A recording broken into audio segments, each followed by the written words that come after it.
Hello to my new and emerging leaders out there. I hope you're having an amazing day. And today we're going to talk about how to reach your most important goals for the next 3 to 6 months in a way that makes you feel really good, in a way that makes you feel really crystal clear and focused so that you can feel less stressed, more confident, and so that your team is more engaged and motivated.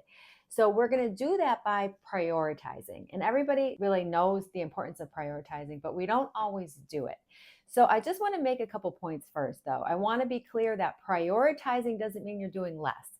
It means that you're doing what's most important. So when you're focusing on what matters most, you and your team will be able to reach your goals quicker and in a way that's more efficient, and you're going to enjoy the process more. Plus, you're going to feel less stressed and more confident, and your team is going to be more engaged and more motivated because they know exactly what they need to do. They have good clarity and everybody's communicating. So, what we're going to do today, I'm going to share two things with you. Number one, the things that are keeping you from prioritizing as much as you need to. So, those are the underlying causes, which we're going to get to, because if you don't understand what those are, then you're not going to be able to prioritize. So, there's some things that keep us from prioritizing more than we need to. And the second thing I'm going to share with you is a simple but powerful 3 step process that I use with my leadership coaching clients to help them get really clear so that they can highly focus and not just reach their 6 month goals, but to exceed them in a way that everybody's like shocked at how well they're doing. So, the 3 step process, I'm going to give you the high level now, is get real, identify your top 3 goals, and communicate really clearly. So, getting real, like I said, there's these underlying reasons why you might not be prioritizing as much as you should, whether that's people pleasing, whether that's being a perfectionist, or even some confusion, which is totally normal. Number 2, you're going to be very specific about the top 3 goals you're going to focus on in the next 3 to 6 months, and that's going to be very helpful for you. And number 3, once you're done with that, and this is for the next video, you're going to learn how to communicate really clearly, whether that means you're setting boundaries, you're asking questions to clear up confusion, or you're setting expectations. So those are the 3 steps that are going to get you to reach your goals in a way that make you feel really good about it, that make you feel less stressed, more motivated, and more confident, and will also help your team to feel those things. So, a real life example that I have is recently I had a client, we'll call her Laura. Laura's awesome. She's amazing at what she does. She's actually recently promoted to a leadership role. And before that, she had done really well at revamping the whole customer service department at her company. And that's why she was promoted to this new leadership role. And in her leadership role, number one, she's really smart. People like her a lot. And she always is willing to help people to do better. But when I met her, she was feeling really stressed out, really overwhelmed, really frustrated. And what I noticed most is she didn't have any balance in her life.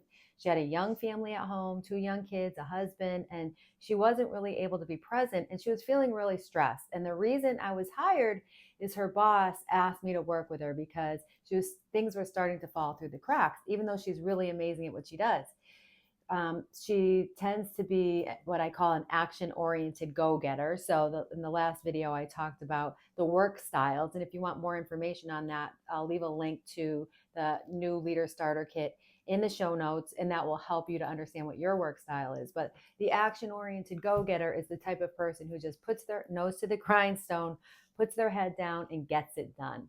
But because Laura wasn't really prioritizing, she was feeling this horrible feeling of really lack of confidence and this constant stress. And it was inhibiting how she was showing up as a leader because the people that worked for her weren't really respecting her as much in her role. And also her superiors were feeling that way. But she was amazing at what she did. So we just had to get her to start understanding what was most important. And that took a little time for her to kind of go slow to go fast, and then understand what she needed to do to help people to help delegate to others, and then to prioritize. So she did this 3 step process that I'm going to tell you about, and she ended up getting amazing results. So I'll share that with you later. So prioritizing is really essential to your success as a leader. And there's 3 ways that you'll see this. Number 1, you'll have better results.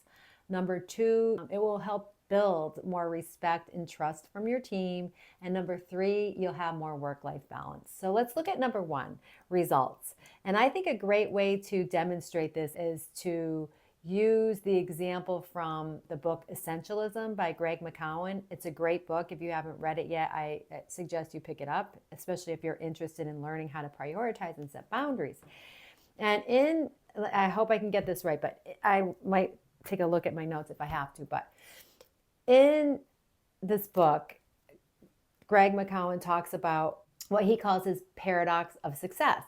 So there's 4 phases in the paradox of success. The first phase is you have real clarity of purpose, and that enables you to be really good at something.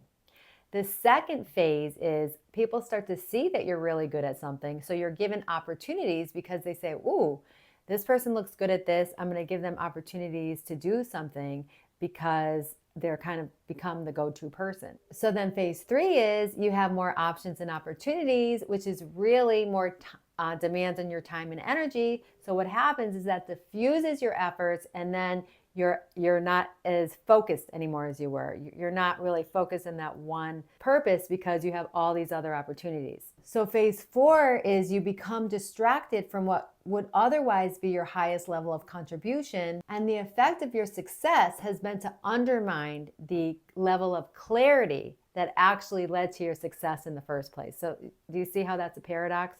First, you're really clear, and then people see that you're clear. No, first you're really clear and you get results. And then people see that you get results and they say, ooh, now you become the go-to person because people say they get results. And then you have all these opportunities. And so phase 3 is you're given all these opportunities. Now you're not focused anymore because your energy and your resources are spread so thin. And then the effect of your success led to be spread too thin. And so now you're not focused anymore. So you're not as successful. Does that make sense? So that's Greg McKeown's paradox of success. And that's why it's so important to focus, because that's going to help you to have sustained success.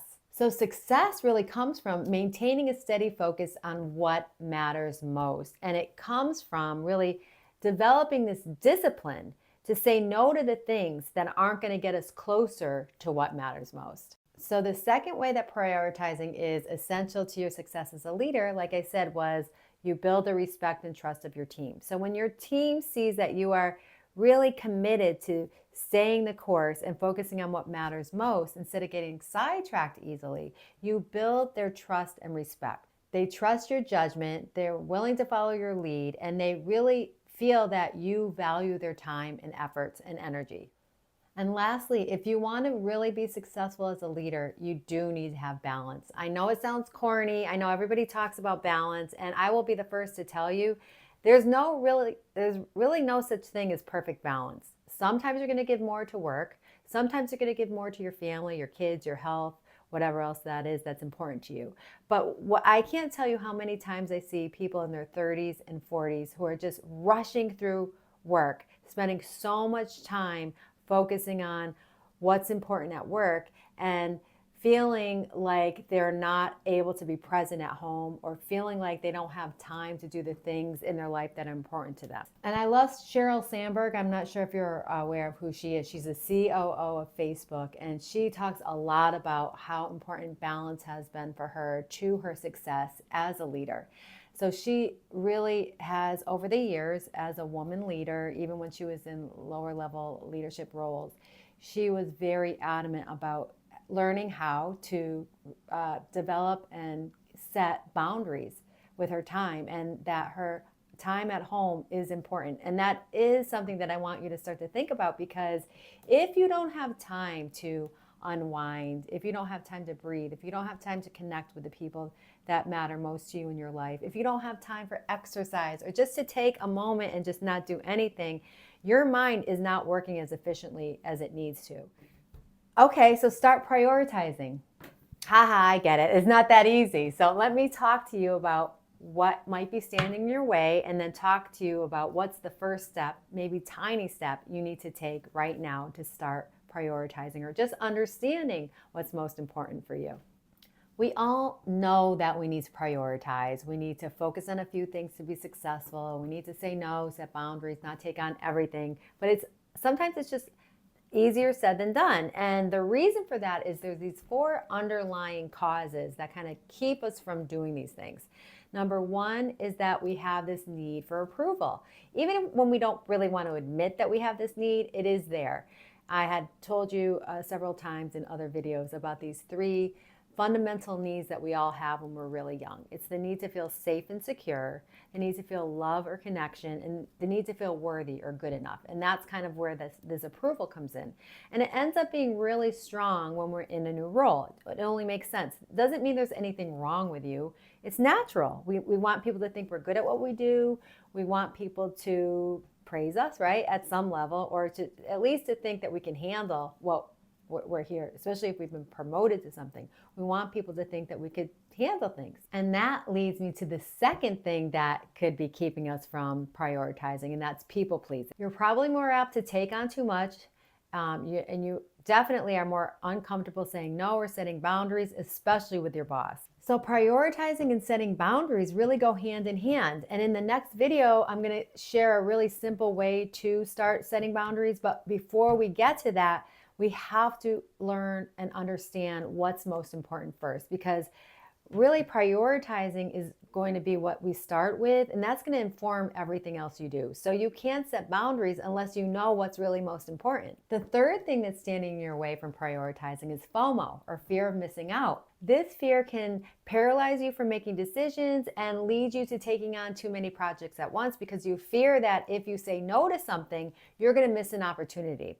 So the fourth thing that could be standing in your way from prioritizing is perfectionism, because when you're a perfectionist, everything seems important. So it's really hard to let go because you're addicted to checking those things off your to-do list. And when everything's important, then how do you know what to prioritize? So if you want to develop the discipline it takes to maintain a steady focus on what really matters most, you have to understand which of these four things could be keeping you from prioritizing right now.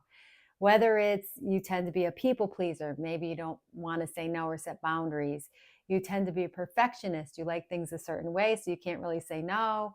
Maybe it's that FOMO we talked about, or maybe it's a need for approval. So a lot of times people don't want to admit that they have a need for approval, but if we're being honest with ourselves, we all have a little bit of that, right? Especially when we're in a new role. Like I said so many times already, we want to prove that we are capable.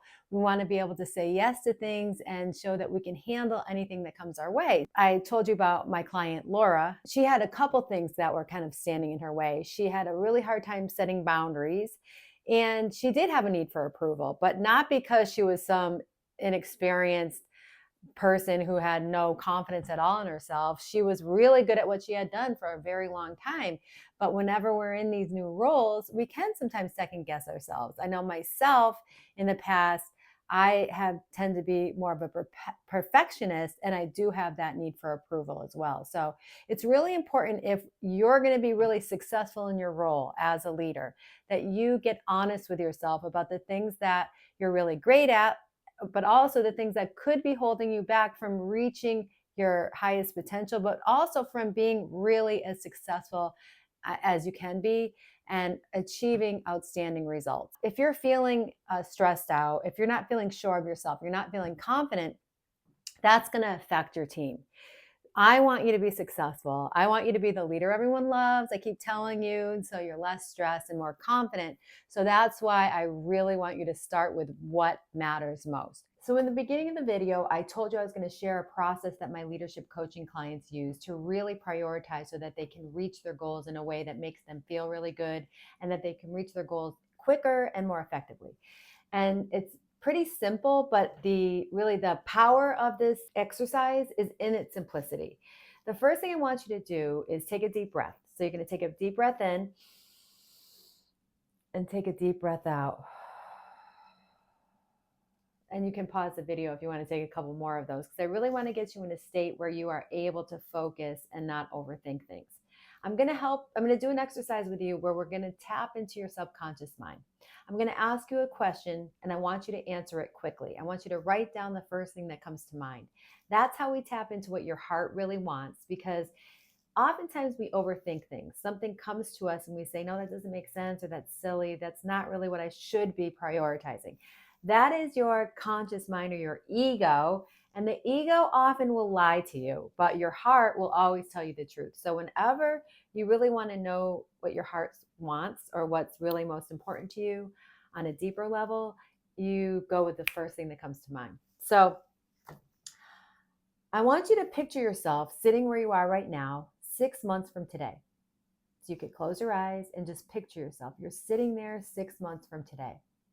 What must have happened in the past 6 months for you to feel totally accomplished, for you to feel confident and energized?